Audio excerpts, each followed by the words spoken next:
The World Bank and its sister organization, the International Monetary Fund, are very special organizations.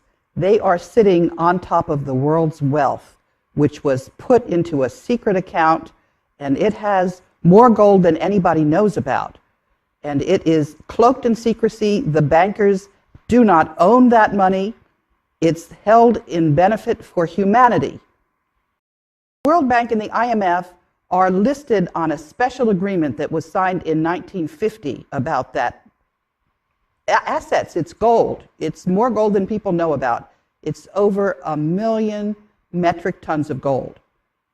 And the World Bank and the IMF have a special role to play, making sure that that money is spent to the benefit of humanity. So where's the gold? Some people believe that the gold in Fort Knox has disappeared.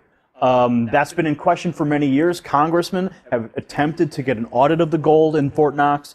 So 1 million metric tons of gold is not something you can just hide.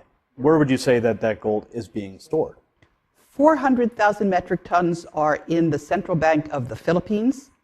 There's over 200,000 metric tons in Union Bank of Switzerland. And some of that gold is buried securely in the Philippines as well. Some of it is held in various banks, but the bulk of it is in the Philippines. So the World Bank holds the note on that gold?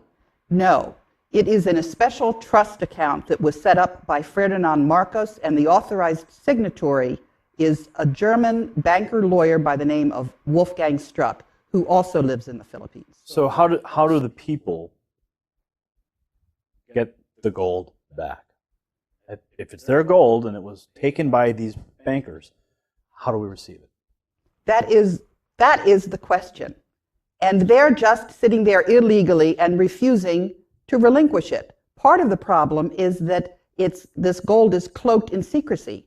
But in the last month, Wolfgang Struck has been publishing all of the documentation. So it's there for people to see. We have the originals. And people just have to make sure that the banks do what they're required to do, which is release the world's wealth.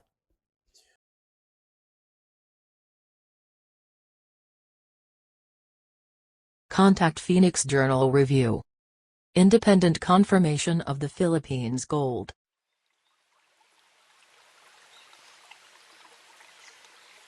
Throughout the Spanish occupation of the Maharlika, members of the Cagayan Italiano clan have been visiting Europe since some of their relatives were English and Austrian. From 1866 to 1898, Prince Julian Macleod Italiano, who became titleholder of OCT 01-4 in 1864, had also been frequenting the Vatican. In 1934, under Pope Pius XII, the Vatican negotiated with a member of the Filipino royal family, the Christian Italiano clan in the Maharlika. An agreement was reached that 640,000 metric tons of the Italiano gold would be lent to the Pope.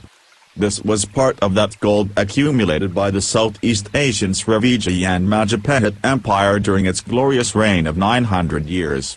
In 1939, two members of the Italiano family and a Roman Catholic priest, Father Jose Antonio Diaz, brought the gold from Kota Kinabalu, Sabah, to the Vatican. After doing this, Father Diaz went back to the Maharlika and resided in Cabanatuan City. After World War II, he facilitated the safe return of the 640,000 metric tons of gold from the Vatican to the Maharlika. Manuel Acuña Rojas, a relative of the Cagayan Italiano clan, then a congressman, and Bishop Enrique Sobrepeña Sr., in the presence of attorney Lorenzo Cañada, received the gold in Manila. Having gained the trust and confidence of Father Diaz, the Italiano clan made him the main negotiator and trustee of their gold. Father Diaz, in turn, hired the services of attorney Ferdinand Marcos, then a highly recommended brilliant young lawyer, having attained notoriety when he successfully defended himself in the Nalundasan case in 1939. The Italiano clan paid commission to Father Diaz and attorney Marcos in gold, 30% from the principal of 640,000 metric tons. In 1949, The two richest men in the world were Father Jose Antonio Diaz and attorney Ferdinand Marcos. Between the two of them they legitimately earned and owned 192,000 metric tons of gold. Ferdinand Marcos withdrew their share of the gold from the central bank and minted it, RPCB. Sometime later, Father Diaz and Marcos brought their gold to Switzerland, in the Swiss Bank Corporation in Zurich. The remaining 400,000 metric tons of Italiano gold is in the third-floor basement of the central bank minting plant in East Avenue, Quezon City.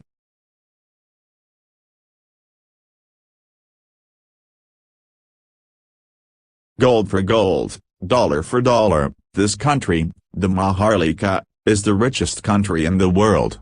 During a talk show in a U.S. TV the week following the bombing of the New York Twin Towers, President Bush was asked this question, which is the richest country in the world today? With a smile he said, the Philippines.